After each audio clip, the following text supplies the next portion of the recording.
Bonjour, j'espère que vous allez bien. Voilà, Yabino Mama Kati Kapesa servi traiteur Kapesa Kitchen. Et voilà, Bandeko Balandi, ya Kapesa Kitchen.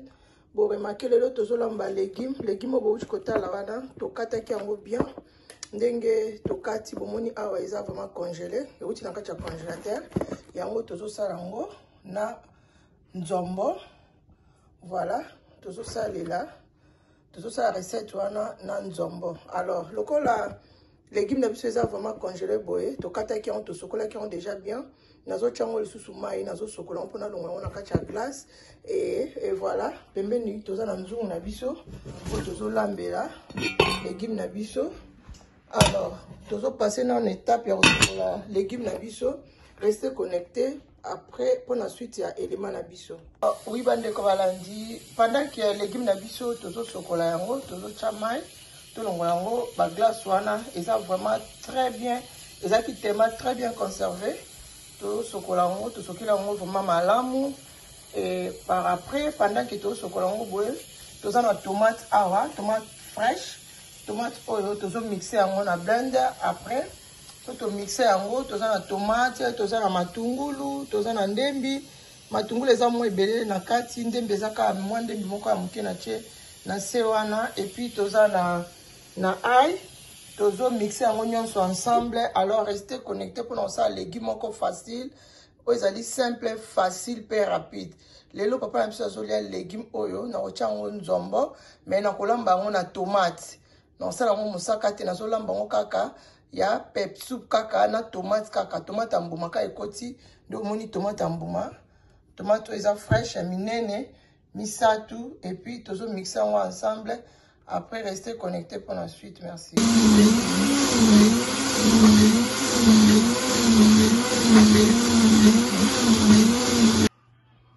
Oui, voilà, to leki na ochanzu nzungu na biso na moto.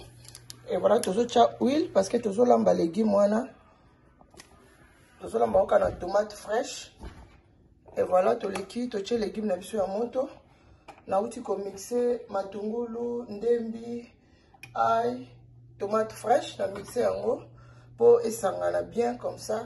Na ko kalinga yango avant ko cha légumes, en attendant légumes na biso ezo sokwama. Alors, na biso ya to check na biso na moto. Alors restez toujours connectés pour la suite, il y a élément. Bandeko Balandi, après avoir sokola légumes na biso bien, to check yango na moto, to lembi songo mo moke po eza légumes fraîches et puis outi na kati ya congélateur, to garder ki yango pona ko garder yango ezala vraiment garder vers nango. Et voilà, to toki songo mo moke, to chi mo moke na moto. Et après avoir tia na moto to longoli na kati ya mai pe to chango na bol moko ezali propre bino bozo mona awa pe toza na solo na biso. Donc tozo lamba légumes to tia yango solo pe to tia nzombo ya soupe, donc na kati na tomate fraîche. Alors pour lamba tomate fraîche wana il faut on mixer yango pour pe sa biso vraiment sauce moko o biso vraiment tozo zela. En attendant to tia huile na biso na moto nde na ute koloba bino sikoyo tozozwa sauce na biso oyo ya tomate oyo to mixer tozo tia na nzungu na biso to kalingi yango malamu to kotisi légumes na biso to sangisi yango etoki mwa muke tozwi basolo tozwi ba mbisi oyo to bongisaki déjà to tie na kati totiki yango sikoyo na moto. En attendant, restez connectés tozwa suite oyo ekolanda après avoir ko bon ça va bien qu'on y sur ces places pour après tout ça voilà donc juste que tomate na biso to mixaki na kati ya tomate oyo to mixer tomate fraîche to tie ndembi to tie matungulu to tie ail eza kaka o biso to lobi yango wana to tie to tia mo sikoyo na moto na kati ya mafuta ya biso et paka et voilà.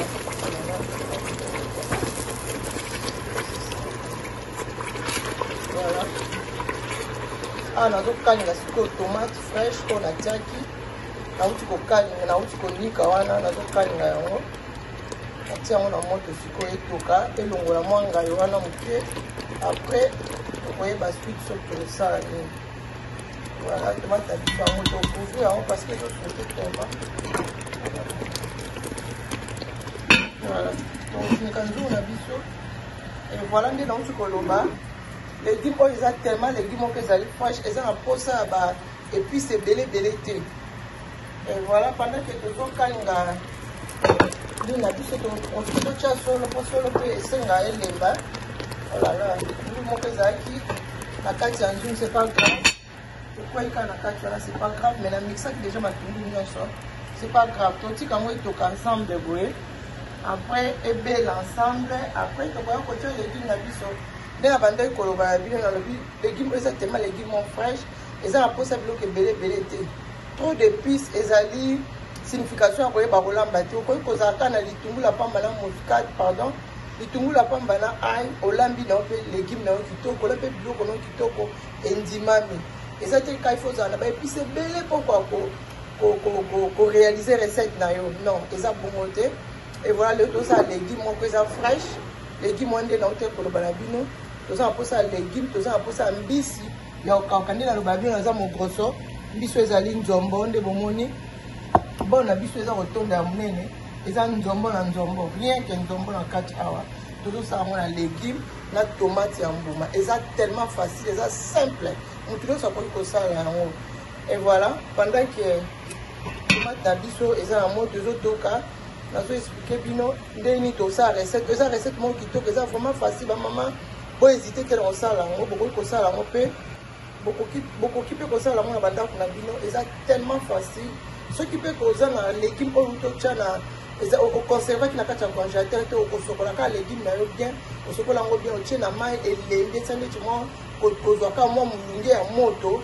après juste ko au réaliser nini épices nyonso totiaki okoki kotia mpe na kati ya légume na yo eleza mpe kaka bien prochainement nakoki kosala mpe légume ya mosaka ndenge bokolinga nakosala mpe légume ya mosaka ya mbila na nzombo ndenge bomona mais lelo vraiment naza na mposa mosaka te nazosalaka légume na ngai ndenge bomoni awa eza yango simple totie tomate ya mbuma ebele totie matungulu totie ai totie na kati ya légume na biso po kwa kopesa biso goût tokozala na posa ya black pepper yango oyo pe tokozala na posa ya bouillon yango oyo tokozala na posa ya asan yango oyo et puis tokozala na posa ya mungwa moke nayebi quantité ya biloko na ngai et puis na ndenge natie baépice boye nayebi ke ntango nakotya nyonso wana ekokoka et puis nakozala na posa bapilipili mibale voilà tota sauce na biso sauce ebeli kitoko ebimisi même na mafuta yango likolo voilà.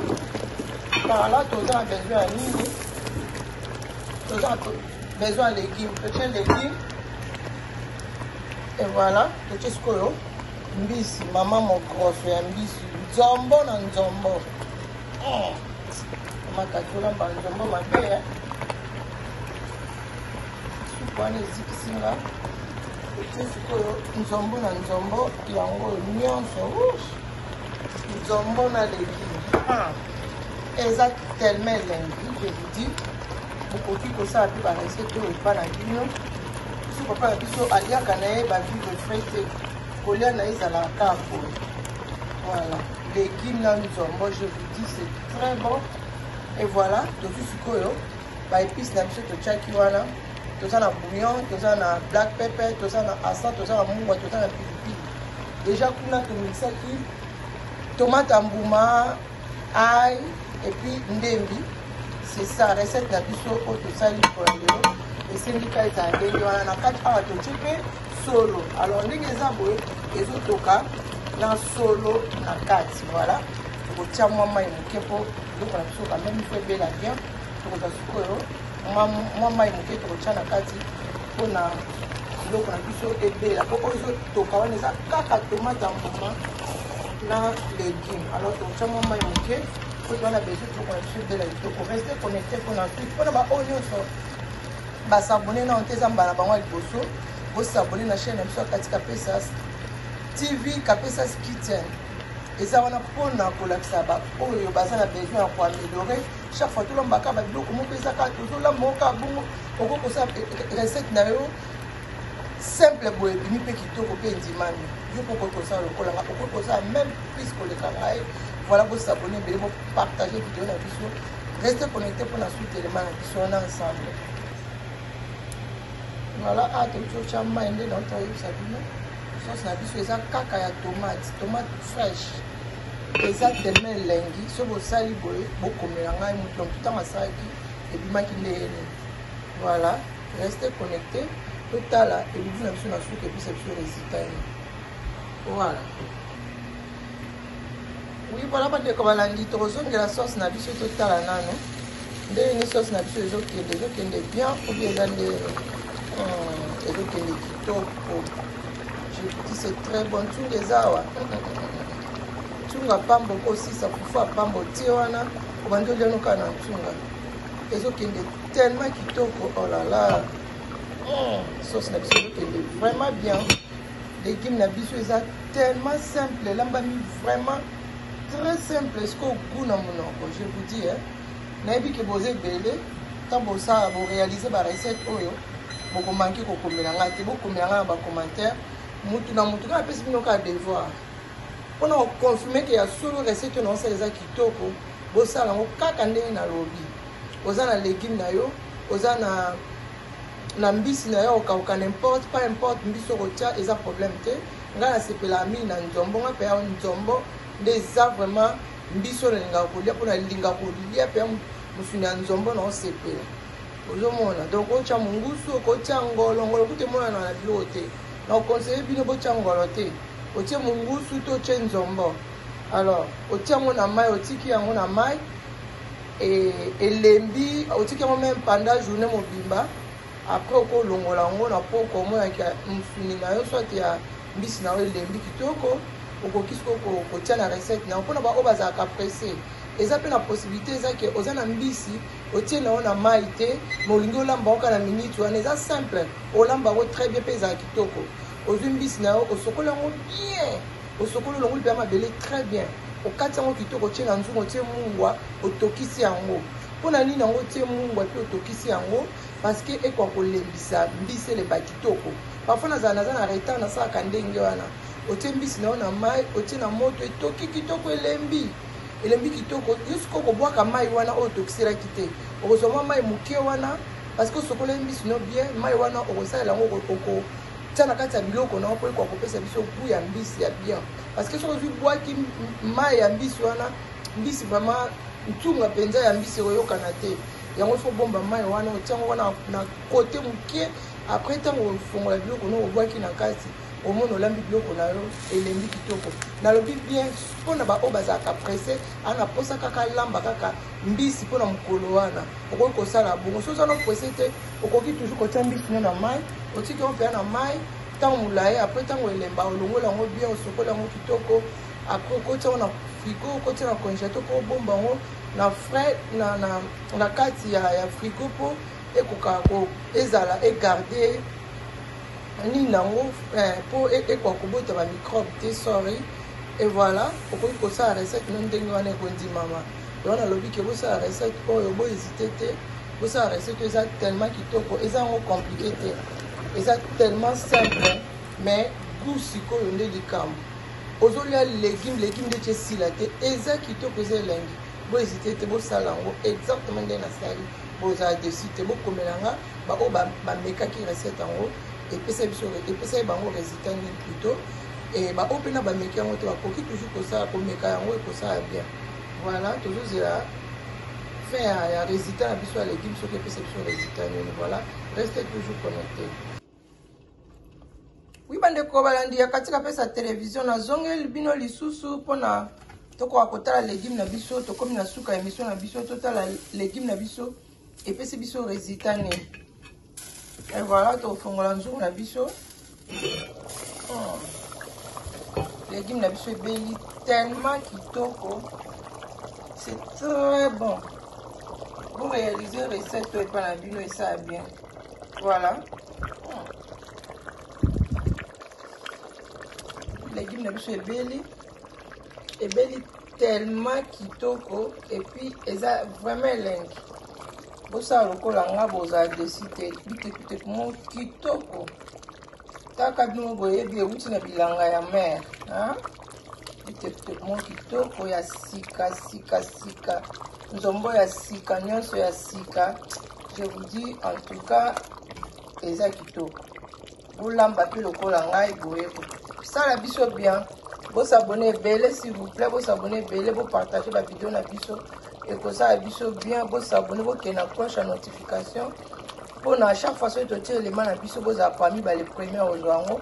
Et ça la biso bien. Voilà, nous sommes arrivés à la fin de notre émission plutôt. Et voilà, vous partagez l'émission na biso. Vous abonnez belé. Je vous aime tous dans mon cœur. Bisous. À suivre pour la prochaine vidéo. Bye bye.